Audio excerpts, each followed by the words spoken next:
Bien, hola a todos, espero les estén pasando bien. Hoy vamos a ver los fundamentos de Python, un lenguaje que usaremos como herramienta para automatizar procesos, analizar datos y tomar decisiones, tal como se hace en la industria. Aquí, como ustedes saben, no se programan por programar, sino resolviendo problemas reales. Y obviamente aquí vamos a ver, como es bastante introductoria esta clase, vamos a ver cosas muy básicas, como las que vimos tal vez en FP en su tiempo y quieren refrescar memoria. Y bueno, las cosas bastante básicas de Python. Empecemos un poquito con teoría. Y al final de esta clase ustedes van a, bueno, recordar más que todo, porque no creo que les enseñe nada nuevo. Cómo Python piensa y cómo podemos usarlo para automatizar tareas bastante pequeñas y cosas que nos pueden tomar bastante tiempo, y con Python es dos líneas de código. Bueno, en la diapositiva 2 seguimos, tenemos nuestra agenda de clase que vamos a explicar primero qué es Python, las variables y tipos de datos, los operadores lógicos, las estructuras condicionales y else y los ciclos repetitivos bucles, que haremos un pequeño ejercicio bastante sencillo con un for, un poquito bastante sencillo. Solo esta clase es para recordar estos conceptos. Bien. Primero empecemos con qué es Python. Y bien, como acordarán, Python es un lenguaje de programación de alto nivel, lo que significa que se parece mucho al lenguaje humano. O sea, en realidad Python es bastante intuitivo al momento de leerlo. No necesitas mucho conocimiento en Python para poder saber lo que puede hacer ese código, ya que sus funciones son bastante intuitivas y tiene bastante orden, digámoslo así. Como dice ahí, su legibilidad de la síntesis clara facilita el aprendizaje rápido también. Este es el lenguaje normalmente introductorio para todas las personas que quieren aprender a programar por su forma, ¿no? Bueno, y también nos sirve bastante para en las librerías, como Pandas para datos, Matplotlib para los gráficos y también para inteligencia artificial, que es un campo que se está explotando ahorita, ¿no? Y Python es lo que más se usa para eso. Bien, entonces sí es importante aprender a usar este programa y reforzar los conceptos y este lenguaje de programación, y más que todo reforzar esos conceptos que teníamos de FP. Y bueno, entonces vamos a recordar que eran las variables y la asignación de estas. Como ustedes saben, las variables son como una caja con nombre, digámoslo así, donde guardamos información para poder usarla ya después. En la industria o donde sea, estas variables representan cosas reales. Como pueden ver en el ejemplo, el lote es A501, la cantidad es 1000, el diámetro es 25.4. Y lo interesante de Python es que es inteligente, es un lenguaje inteligente, ya que reconoce por sí mismo si esa variable es un texto, si esa variable es un entero o si esa variable es un float, por la forma del mismo. Bien, ya con eso podemos pasar a los tipos de datos primitivos. Entre estos están los enteros, los flotantes, que bueno, los enteros son cantidades discretas como piezas empleados. Los flotantes son mediciones continuas, como pueden ver ahí los ejemplos: 12.5 kilogramos, 35.5 grados centígrados, cosas así, ¿no? Mediciones continuas, como el nombre mismo lo dice. Las cadenas de texto o strings son textos e identificadores, ¿no? Que nos pueden servir para, como lo dice ahí, identificar sector A del sector B, o si hay un error o no.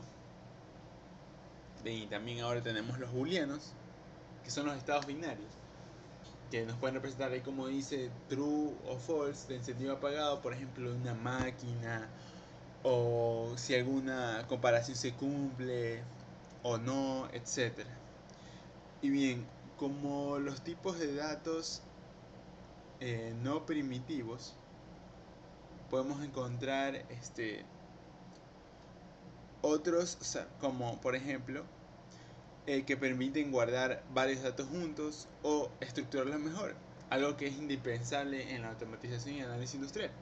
Por ejemplo, las listas, que son una colección ordenada y modificable de datos, y ya lo vamos a ver después en el ejercicio cómo aplicamos una lista, a ver si se acuerdan también. Para cada elemento de esta lista tiene una posición, y en Python empieza a contar desde cero. No sé si se acuerdan de eso también. Es bueno ese dato para no olvidarse. Las tuplas también es algo parecido a una lista, pero no se puede modificar. Entonces aquí no podemos no podemos editar los datos, ¿no? Estos sirven para poner coordenadas, etc. También existen los diccionarios, que guardan información como con pares de clave y valor. Eso nos sirve bastante para el acceso de datos, etc. Y bueno, y por último tenemos los conjuntos, que estos conjuntos almacenan valores únicos y sin orden. Eso aquí es para que no se repitan los datos en un conjunto, ¿no? Y esto para eso se usa, para no tener datos repetidos. Bien, entonces con esto pasamos a la siguiente diapositiva. Con los operadores de decisión que tenemos en Python, los más básicos. Bien, aquí están los aritméticos, que como saben, son herramientas que usa Python para calcular y comparar. Los aritméticos sirven para sumar, restar, multiplicar y dividir también. Pero por otra parte, los de comparación nos retornan un true o un false. Como pueden ver, aquí están: es igual a, es diferente a, mayor que, menor que. También existen otros que podremos ver después, que son los and, or, etc. Que bueno, como el nombre lo dice en inglés, es y o, en español. Bueno, aquí vamos la toma de decisiones, usando un if y un else. Como pueden ver, el programa evalúa una condición. Si es true, va a hacer algo, y si es false, va a hacer otra cosa el programa. Y esto nos va a servir bastante para estructurar nuestro programa, para que tenga más sentido, para que haga las cosas que queramos que haga al momento de que algo suceda. Como puede pasar en este ejemplo de aquí. Bastante sencillo para que se acuerden. En la temperatura que sea mayor a que es igual a 110, si la temperatura es mayor a 100, entonces va a existir un sobrecalentamiento. Pero si no, la temperatura se mantiene estable y mandamos esa alerta. Entonces aquí están las dos alertas, dependiendo de qué suceda en este de aquí, qué sucede en este if. Y algo muy importante, no sé si se acuerdan de Python, es que al momento de usar un if y un else se necesita indentaciones para que el programa, el compilador lo detecte que está dentro del if, y eso es lo que se quiere ejecutar cuando se cumple esa condición. Es obligatorio para que corra el programa. Listo. Aquí tenemos un ejercicio bastante rápido que vamos a hacer ahorita para acordarnos más que todo de algunas funciones chiquitas. Y bueno, el programa nos dice que si tenemos una lista de pesos, sacos de cemento, peso ideal es de 50 kilos, si baja de 49.5, este debe ser rechazado. Bastante sencillo, ¿verdad? Entonces, vamos a Visual Studio, tenemos aquí los pesos. Bueno, explicémoslo pasito por pasito. Ejercicio bastante sencillo, algo que ustedes ya hace rato tendrían haber dominado, pero bueno, esta clase es solo para recordar. Entonces, primero empecemos con la lógica. Entonces, if el peso, pongámosle así por ahora, el peso, que sería cada valor de esto, lo represento así ahora, es menor a 49.5, eso es lo que nos decía el problema. Este de aquí deberá ser rechazado, ¿verdad? Entonces vamos a mandar una alerta ahora, que este será rechazado. Listo. Else, vamos a, así que no es menor a 49.5, este de aquí deberá ser aceptado, ¿verdad?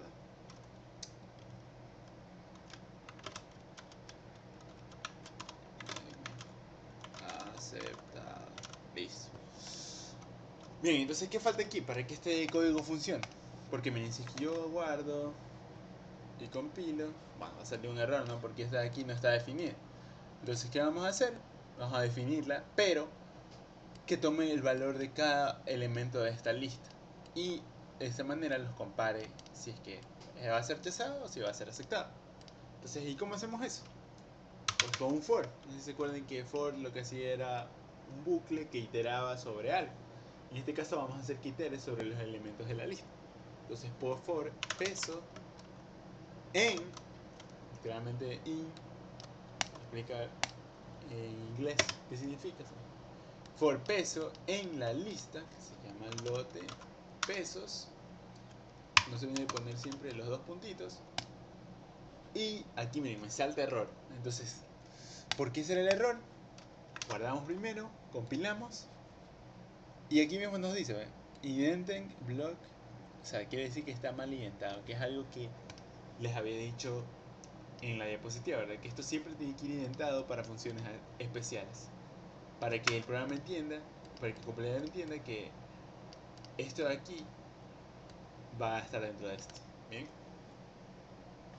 Entonces ya vamos a guardar y vamos a correr de nuevo el programa y vamos a ver que nos acepta todos los pesos menos el único que es menor a 49.5. Listo, pues podemos también aquí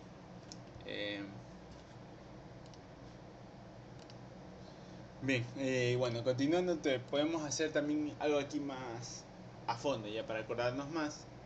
Como este de aquí fue rechazado, lo podemos eliminar, ¿no? Entonces, ¿cómo hacemos esto en una lista? Pues primero ponemos el nombre de la lista, punto remove. Okay, y con esto pasamos a, bueno, como yo les dije, esto de aquí es bastante intuitivo, ¿no? Entonces, remove, si ponemos la lista y remove, entonces, ¿qué debería ir aquí? Pues el peso. Entonces, como va rechazado, vamos a eliminar el peso de aquí. Y bueno, y veamos cómo cambia, ¿no? La lista después de esta modificación que hice.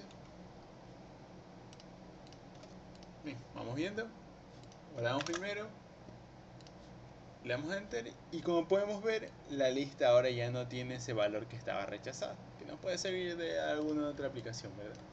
Entonces, esta ha sido la primera parte de esta clase.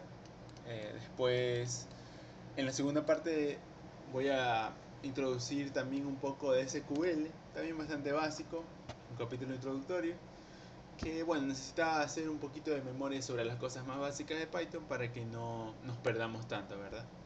Bueno, entonces eso ha sido lo necesario hasta ahora para entender más sobre Python y acordarse de memoria, y ahora vamos a pasar con SQL. De nuevo, esta es la parte 2, ya un poco ya más metidos con SQL. Bien. Como en la anterior clase hablamos ya más de lo más básico de Python, esta vez nos vamos a meter a la gestión de datos con SQL, que es una base de datos relacionales para ingeniería. Pero bien, antes de empezar con los comandos, quiero que entendamos algo bastante importante. Que los datos son el activo más importante de una empresa ahora moderna. Así que esta área es muy importante. Esta área pueden hacer carreras, bastantes ingenierías, incluyendo la mía, que es mecatrónica, y la de ustedes, como la es ingeniería industrial. Bueno, como saben, máquinas, las personas, inventario, todo genera datos, todo. Y el problema no es el tener datos, sino que el problema en realidad actualmente es que no sabemos qué hacer con ellos.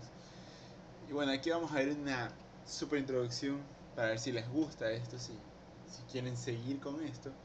Y bueno, y es un área donde también, aparte se paga bien, que yo tengo entendido, y bastante bueno. Bien. Bueno, y como saben, la empresa puede tener millones de registros, pero esta, si no lo sabe analizar, bueno, es como una bodega llena de papeles, pero sin orden, o sea, algo sin sentido. Y el SQL es un lenguaje que nos permite poner orden, hacer preguntas claras y tomar decisiones con respaldo. Y ojo, bueno, este SQL no es solo para ingenieros de sistemas, como les dije, también nos sirve a nosotros los mecatrónicos y a ustedes los ingenieros industriales. Bien, pues como hoja de ruta de nuestra parte 2, quiero que la vean así como una historia chévere, ¿no? De lo que vamos a ir entendiendo sobre SQL. Y bueno, ¿por qué usamos base de datos? ¿Por qué? Ahora, luego, ¿cómo estas se van estructurando? Con tablas y registros, y lo veremos después. Después, ¿cómo preguntamos? Las consultas básicas que le hacemos a esto. Y últimamente, ¿cómo resumimos esta información para después analizarla, ¿no? Entonces el filtrado, bueno. Y bueno, hay un ejercicio no complejo, en realidad es bastante sencillo, donde agregaremos KPIs. ¿Bien?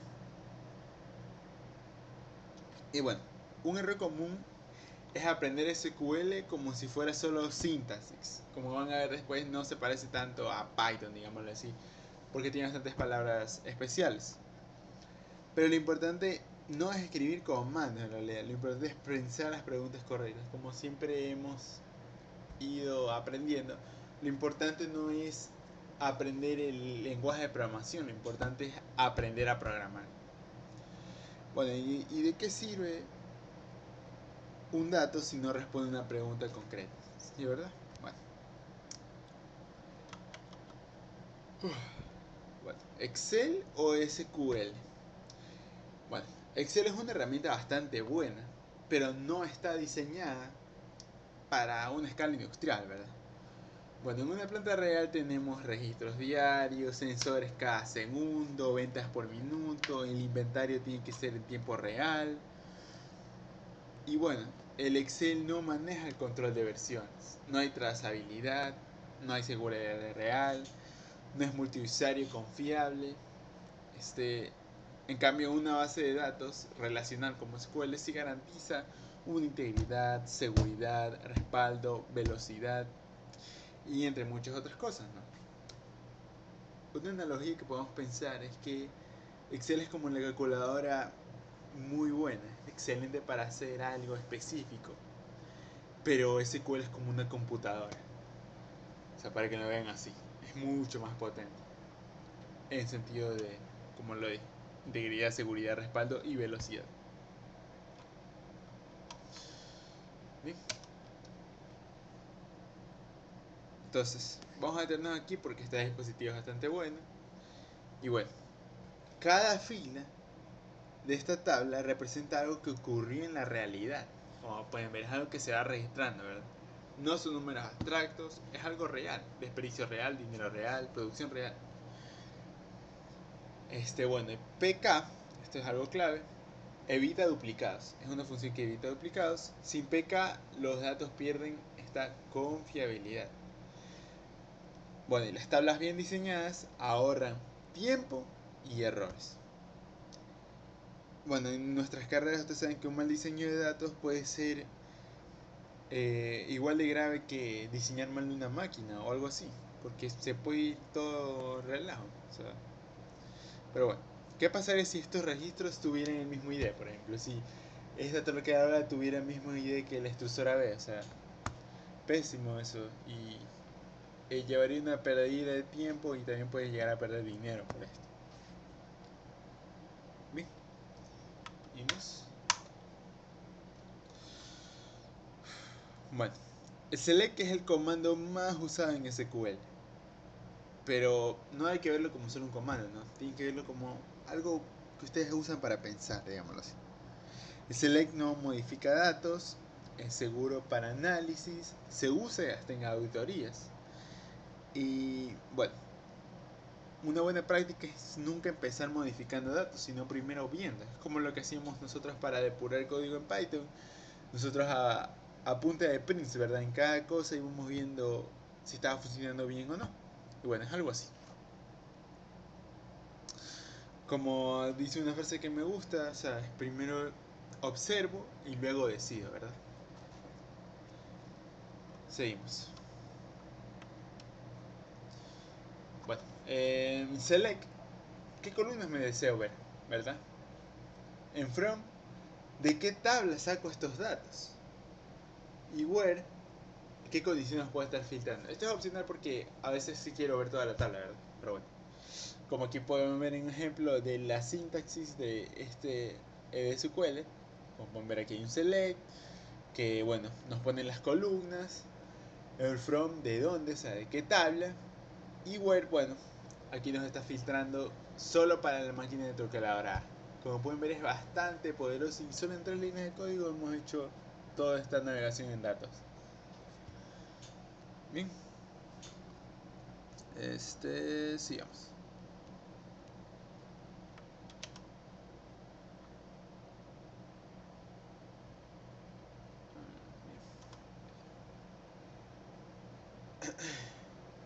Bueno, un ingeniero industrial no analiza registros uno por uno, necesita indicadores KPI. Y bueno, ¿y qué son estos? Son funciones para agregación, degregación para resumir datos, como puede ser aquí. Sumar totales, average de promedios, count de contar eventos y max de picos máximos. Aquí cambiamos el nivel, ya no pensamos como operar, ya pensamos así como, o sea, ya podemos tomar decisiones más claras, ¿no? Bueno, como conceptos claves podemos decir que KPI no es un dato, sino es un resumen más un contexto. Un KPI mal definido lleva muy malas decisiones. Entonces, esto de aquí es lo que ve los que toman las decisiones de una empresa, los gerentes y eso. Estas son la información que deben tener, y que es la resumida y la que tiene el contexto claro. Esto es lo que se analiza en realidad. Esto es como la respuesta, digamos, donde sacamos nuestra conclusión. Bien. Aquí vamos a ver un ejercicio bastante sencillo que ya está resuelto en este lado. Vamos a ver el problema. A ver. Aquí es donde realmente vamos a ver si entendimos algo de esta clase, ¿no? Esta diapositiva representa un problema real, ¿no? Que las personas que quieran saber esto nos pregunten cuántos defectos tuvo ayer, ¿verdad? ¿Dónde estamos perdiendo más dinero? Entonces, lo primero que tenemos que hacer es entender el problema. Se dice, la gerencia necesita identificar la máquina con mayor desperdicio total para programar un mantenimiento. Entonces, primero entendemos el escenario sin el código, no vemos el código ahorita. Tenemos varias máquinas, cada una produce buenas, pero también hay defectos, ¿no? Y los defectos significan desperdicios, reprocesos, tiempo perdido, costos ocultos, etcétera, etcétera, etcétera. Y no todas las máquinas fallan igual, pero una puede estar causando en la mayoría de problemas. Así que todo esto lo vamos a poder estar viendo con SQL. Entonces, como nuestro pensamiento debería ser, bueno, como ustedes, ¿no? Que ya vieron eso, que el principio de Pareto, por ejemplo, que es 80-20, los cuellos de botella, el enfoque de impacto, no de volumen. Y bueno, muchas veces el 80% de desperdicio viene solo del 20% de las máquinas, ¿no? Algo así de Pareto, creo. Y bueno, si no identificamos el 20%, estamos atacando el problema a ciegas. Y bueno, ahora sí veamos el SQL línea por línea y vamos viendo. Entonces aquí primero hacemos un select. Entonces, ¿qué hace esto? Quiero ver máquinas, ¿verdad? Select máquina. Estoy diciendo que quieres ver máquina. Y cuánto desperdicio total generan. Y bueno, también cuánto producen en promedio. Aquí podemos ver la suma y el promedio. Como vimos los KPIs anteriormente vistos en la diapositiva anterior, aquí ya lo vamos aplicando con todo lo demás. Y as no es solo un alias, por si acaso, es una comunicación para también que lee el reporte, ¿no? Es como también un comentario, se podría decir. Bueno, from producción diaria, que puede ser una tabla de datos reales de una empresa, lo agrupamos por máquina. aquí ya le decimos a SQL que deje de pensar en registros individuales y que empiece a pensar en máquinas. Entonces, group by cambia la unidad de análisis, ¿verdad? Y finalmente, ordenamos. Aquí abajo. Porque en la industria las prioridades importan y esto es lo que podemos hacer con eso. No atacamos toda la vez, atacamos lo más crítico primero. Y bueno, por último, la interpretación del resultado, que es bastante importante. Como ustedes saben, SQL no va a decidir, el que decide vamos a hacer nosotros como ingenieros, sobre el resultado que nos dé esto. Entonces, el resultado dice que el extrusor AB es crítico, como pueden ver aquí. La autoescaladora es medio y la empacadora C es bajo. Entonces, aquí podemos ver que podemos tomar decisiones basadas en datos, podemos programar un mantenimiento para la extrusora B y podamos usar eficientemente nuestros recursos. Entonces podemos hacer un mantenimiento de preventivo, también podemos cambiar el operador, revisión de materia prima, etcétera, etcétera, etcétera. Y este resultado suele ir en dashboards, en reportes, reuniones, bueno. Y los dashboards podemos aprenderlos tal vez en la tercera parte. O también puedo explicar algo de Machine Learning. Pero bueno.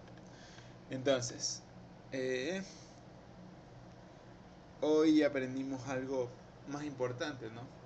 Aprendimos a procesos, aprendimos a analizar datos, a priorizar problemas y a justificar decisiones, que es algo que bastante que se ve en industrial, ¿verdad?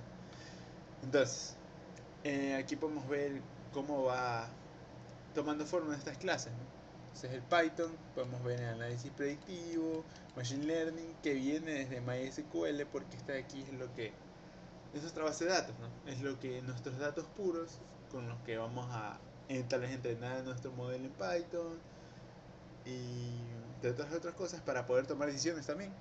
Y con el dashboard poder visualizar esto y nosotros tomar decisiones, no la máquina, ¿no? Pero bueno, esta ha sido la segunda parte. Tal vez en la siguiente enseño Machine Learning o cómo hacer un dashboard sencillo.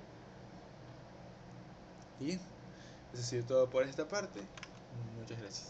Buenas noches a todos. Esta es la tercera parte de la clase y esta vez traigo un ejercicio de Machine Learning. Bastante simple y sencillo, introductorio, con datos reales. Este caso va a ser de biomedicina, pero se puede pasar a cualquier otra cosa como algo de interés para ustedes.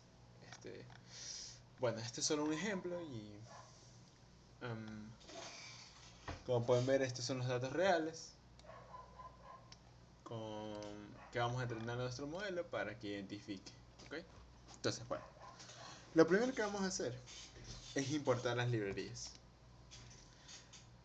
Que es como decir, voy a traer esta caja de herramientas para poder trabajar, digamos así. Que ustedes saben que viene de Python y esto es Python, ¿no? Pero bueno. Bien. Bueno, y también los warnings. Que decimos que lo ignore.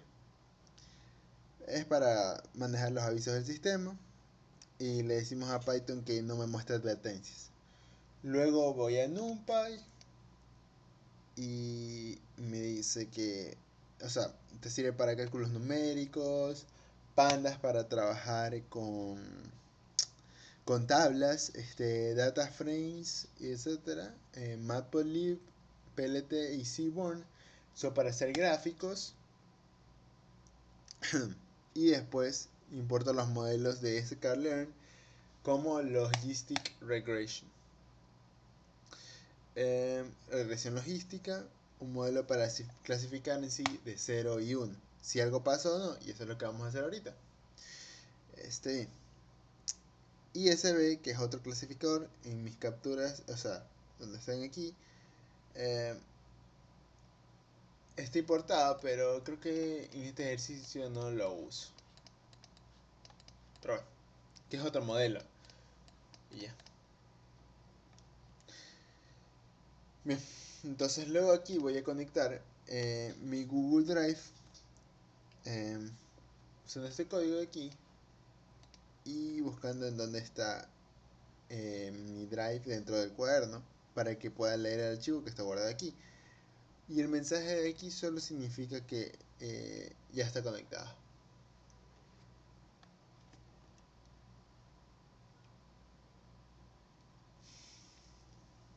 Finalmente aquí leo el archivo diabetesdf que convierte mi .csv en una tabla llamada diabetesdf.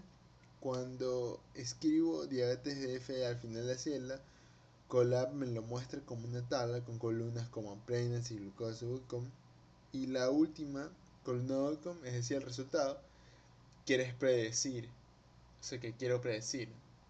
Esta de aquí, esta columna de aquí es el resultado que me gustaría predecir con estos datos de aquí. Eso es lo que vamos a hacer ahorita. O sea, vamos a nosotros con solo estos datos sacar un outcome. Y normalmente se usa el 0 para el no y el 1 para el sí. Bien. Al diabetes.info es como pedirle a mi tabla, digámosla así, la cédula. Porque me dice cuántas filas hay y cuántas columnas hay.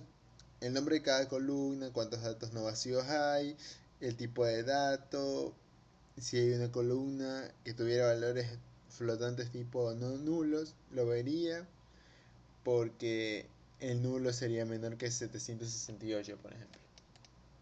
¿Bien? Entonces, aquí. Seguimos aquí y el diabetes.shape me ayuda bastante a ver el tamaño de la tabla. Podemos ver que es 768 por 9. Y es una manera rapidísima de configurar el tamaño total de los datos que tenemos actualmente. ¿Sí? Entonces, seguimos con el diabetes.describe y está aquí saca un resumen estadístico de cada columna numérica. O sea, el contado de datos, el min, el promedio, la desviación estándar, el mínimo, la mediana y el máximo. Esto sirve para detectar cosas raras como valores extremadamente altos, o si hay muchos ceros, por ejemplo, donde no debería. Como a veces en este dataset hay columnas como insulina o skin thickness con 0, que en la vida real, o sea, podría significar que no están registradas, aunque info diga que no hay nulos. Eso, o sea, eso es lo interesante de hacer machine learning con datos así, ya que nosotros también tenemos que influir bastante en la toma de decisión. O sea, tenemos que, o sea, entender bien el contexto para poder trabajar esto de aquí. Bien, esto de aquí simplemente se usa para crear una columna específica. Con esto estoy diciéndolo, devuélveme una tabla DataFrame que solo tenga la columna glucosa. Ojo con esto, que se usen dobles corchetes para pedir la lista de columnas y que el resultado siga siendo una tabla. Bien. Asimismo, para glucosa y H y así. Es lo mismo aquí. Pero con dos columnas, ¿no? Obviamente. Bien.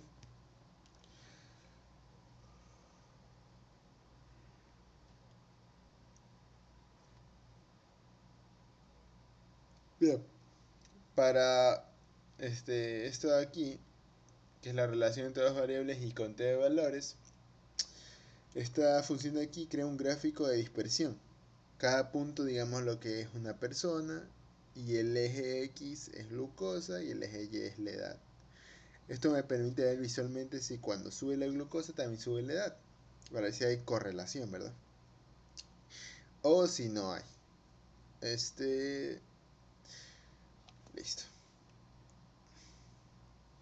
Seguimos bajando. Aquí podemos ver que esto de aquí, esta función cuenta cuántas veces aparece cada uno de los valores de glucosa. Por ejemplo, dice que el 99 aparece 17 veces. ¿Sí? Ya sé. Y esto es útil para saber si mi variable tiene bastantes repetidos o si hay valores que son únicos. Bien, seguimos con esto de acá. Esta fórmula dibuja una curva suave que muestra la distribución de la glucosa, donde se concentran la mayoría de los valores. como digamos un histograma, pero es como una campana, ¿verdad? Y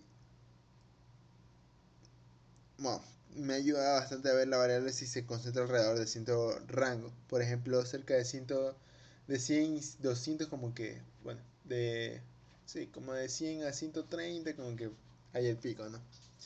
Y si tiene colas hacia valores altos, también se tiene que ver eso. Luego de esto se hace una correlación.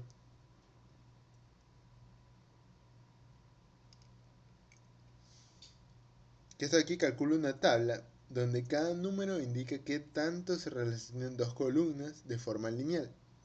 La correlación va de -1 a 1. Cerca de 1 significa que son juntas y cerca de -1 significa que una sube y la otra baja. Cerca de 0 significa que no existe una relación lineal fuerte. Y en mi tabla, por ejemplo, aquí se ve que mi outcome tiene relación relativamente más alta con la glucosa, que es aproximadamente 47. Pueden ver aquí, casi 47, ¿verdad? Entonces es la más alta de todas. 0.47.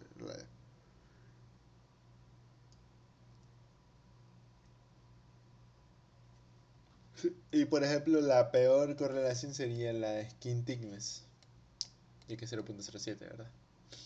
Y así, podemos ir analizando cuál es la que mejor correlación tiene y poder llegar a una relación, ¿verdad? Bueno,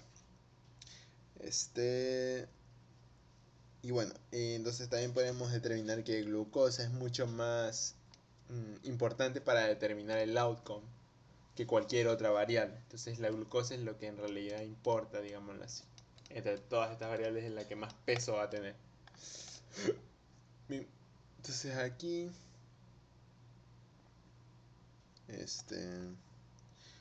hacemos un heatmap más adelante, sí. Y vamos a separar por outcome y para poder graficar. Entonces esta función dibuja la correlación como un mapa de calor. Se dibuja esto de aquí como un mapa de calor. Colores más intensos significan una correlación más alta. Y esto hace que se escriban, o sea, el de aquí, eso de aquí hace que escriban los numeritos aquí dentro del mapa de calor.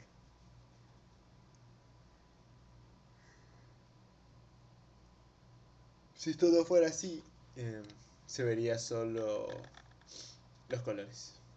Bien. Después de esto está esto de aquí, que como pueden observar es una separación de la tabla en grupos según el outcome.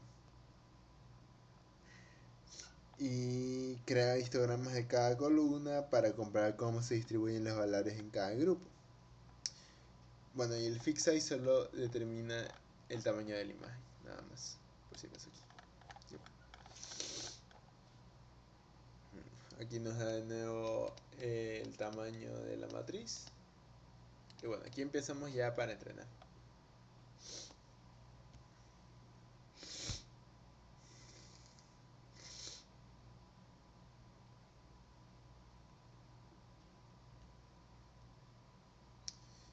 Y bien, aquí usamos la forma estándar, ¿verdad? Esto,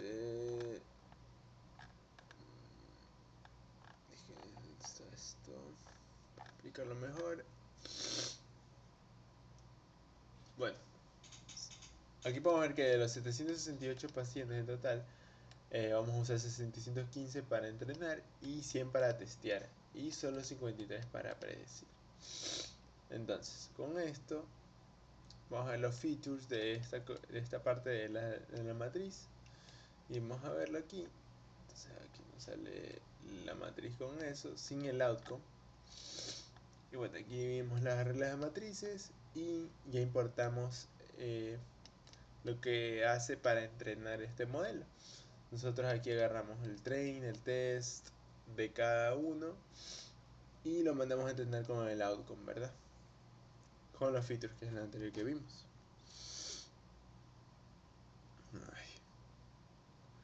Bueno, aquí nosotros usamos la forma estándar, digámoslo así. Y lo dividimos X y entrando de prueba, bueno, y bueno, eso. Entonces, esto de aquí es importantísimo porque obliga a que la proporción de 0 y 1 quede parecida al tren y el test. El random state, este de aquí, fija la semilla, digamos así, para que el corte aleatorio salga igual cada vez que ejecute el notebook. Y bueno, y luego imprimo estos aquí para poder observarlos cómo van quedando, ¿no? Nuestro entrenamiento. Ahí vamos viendo cómo cada uno va imprimiéndose para observar cómo vamos. Y bueno, ahora llegamos a la normalización de datos. Y esto se hace para que podamos comparar datos distintos. Como su nombre lo dice, normalizamos. Entonces vamos a, primero que todo, sacamos el promedio entre cada columna del entrenamiento. Y esto de aquí lo que hace es calcular la desviación estándar de cada columna. Y luego se aplica esta fórmula de aquí, que se llama estandarización, y deja todas las variables en una escala comparable, es decir, el promedio cercano a 0 y la desviación cercana a 1. Esto ayuda muchísimo en modelos de relación logística, ya que estos aquí se basan en ¿es algo o no lo es? Para que ninguna variable domine solo por tener números más grandes. O sea, por ejemplo, si digamos la glucosa alta significa tener 1000 de glucosa, pero en cambio la presión alta significa tener 10,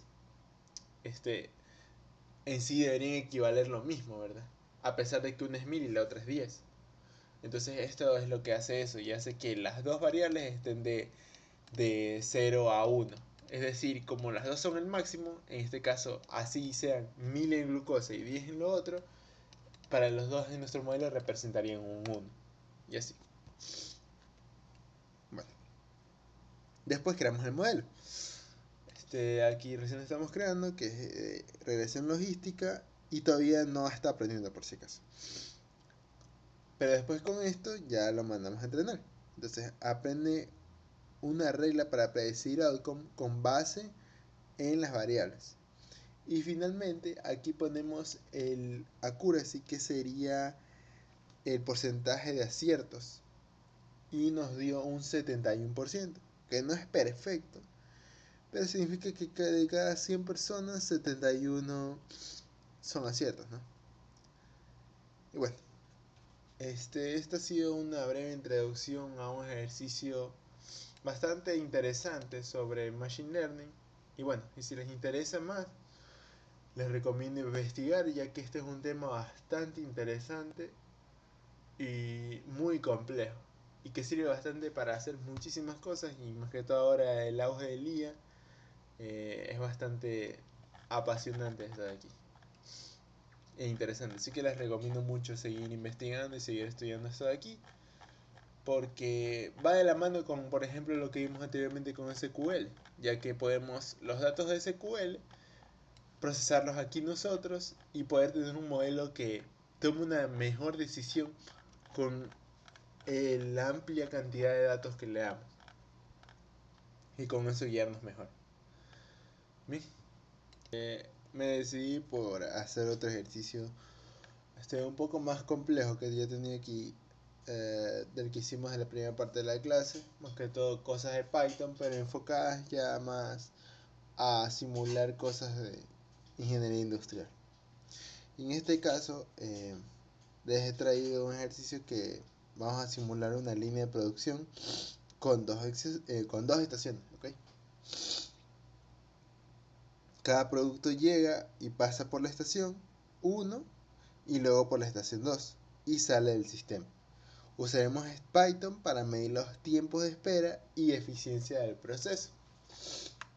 ¿Sí? Entonces, aquí lo primero que hago es importar, ¿ok?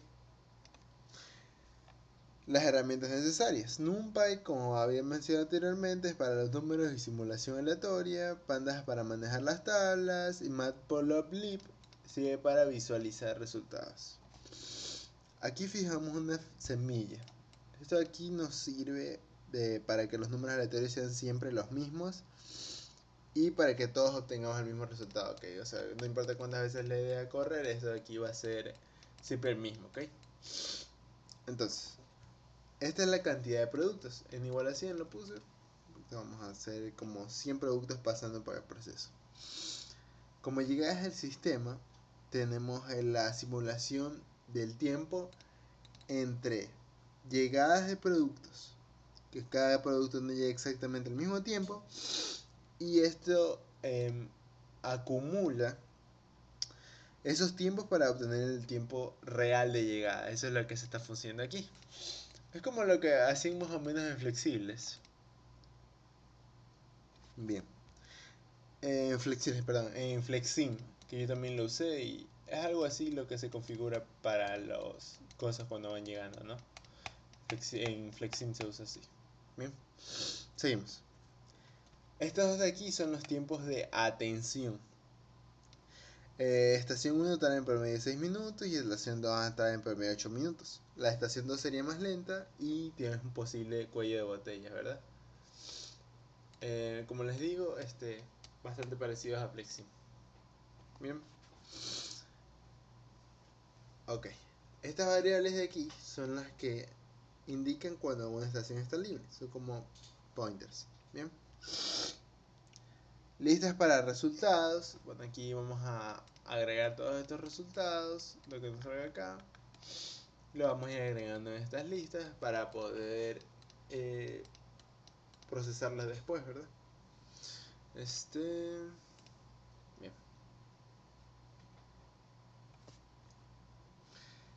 Y bueno, aquí lo que vamos a guardar es cuando empieza cada producto, cuando termina, cuánto tiempo de espera tiene.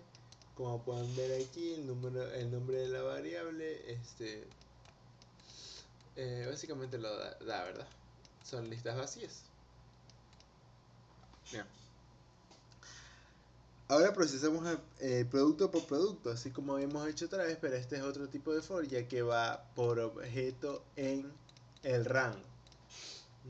Es distinto, ¿ok? Porque esto de aquí va a ser números. Bien. El producto empieza cuando llega a la estación está libre o lo que ocurra después. Aquí va de aquí. Entonces, después, este es el producto que... perdón, este es el tiempo del producto espera en la cola. Después de esto, este es el momento en el que termina el proceso en la estación 1. Y esto aquí es cuando la estación queda ocupada hasta ese tiempo. Son simples fórmulas. Aquí pueden ver que esto de aquí se va reemplazando aquí. Y en llegadas, es esto de aquí que habíamos propuesto anteriormente. Que se mete aquí. Entonces, todo esto tiene que ver con lo que habíamos aplicado al inicio. Y lo va simulando, digámoslo así, ¿verdad? Entonces, aquí vamos a I2, que vendría a ser el producto llega a la estación 2 cuando sale de la estación 1. O sea, cuando ya sale de aquí, viene acá, como habíamos dicho anteriormente. El tiempo de espera en la estación 2, el momento en que el producto termina todo el proceso y cuando está libre. Aquí ya actualizamos estas variables de acá y esta variable de acá. Bien. Entonces, después de esto guardamos los resultados aquí. Y obviamente aquí metemos todo esto en las listas de aquí arriba. Y aquí guardamos todos estos valores, creando una tabla con los tiempos más importantes del proceso. Ahora con el lead time. Lead time es el tiempo total del producto pasa por el sistema, ¿verdad? Y bueno, aquí tenemos los indicadores de los prints y un grafiquito que nos va a mostrar cómo se distribuye este lead time. Con esta simulación se puede identificar los cuellos de botella, medir espera y evaluar mejoras antes de hacer cambios reales en la empresa, implementada en Python o sea, aprendemos aquí un poquito más, o sea, digamos, lo refrescamos un poco más de la sintaxis de Python, un poco más en contexto de su carrera, ¿no? Eso es lo que he intentado hacer aquí. Algo que les familiarice y les guste, y a su vez aprender un poquito o acordarse un poquito de Python, ¿verdad? Entonces, un momentito. Bien, aquí les traje otro ejercicio más, un poco más corto, porque ya no nos queda mucho tiempo de clase, para acordarnos más de Python, ¿ok? Entonces, ¿qué nos dice el problema? Dice, tengo productos con demanda anual y costo unitario. Calcula el valor anual demanda por costo, ordena de mayor a menor y calcula el porcentaje acumulado, clasificando en A, B y C. Entonces, primero creamos una tabla con productos, ¿verdad? Demanda anual, costo anual y costo unitario, ¿verdad? Entonces esto de aquí, como se acuerdan, también lo usamos en el anterior ejercicio, sirve, es una función de pandas que sirve para crear tablas, ¿ok? Después de esto, calculamos el valor anual multiplicando la matriz de demanda anual y costo unitario, que es cuánto dinero representa cada producto en un año. Bueno, y después de esto, ordenamos de mayor a menor, porque Pareto se analiza desde lo más importante, ¿verdad? Como ustedes habían visto en Pareto anteriormente. Porque este ejercicio se trata de clasificación a veces de inventarios de Pareto 80-20. Aquí intenté enfocarlo en su carrera, ¿verdad? Bien, y después de hacer Pareto, podemos darle clic aquí, después de clasificar y todo eso. Como pueden ver aquí, esto es parecido a lo que ya hemos hecho anteriormente. Y esta es la matriz de nuestro resultado. ¿Qué conclusión? Los A se controlan más, tienen más seguimiento, y los C se controlan menos. Como podamos ver en la clasificación ABC, que ustedes ya deberían saber. Entonces nosotros mismos pudimos crear esto. Y creo que eso ha sido todo por esta clase de 1 hora de súper básica, súper didáctica de introducción a Python, SQL y un poquito también de Machine Learning. Intenté ser lo más didáctico posible.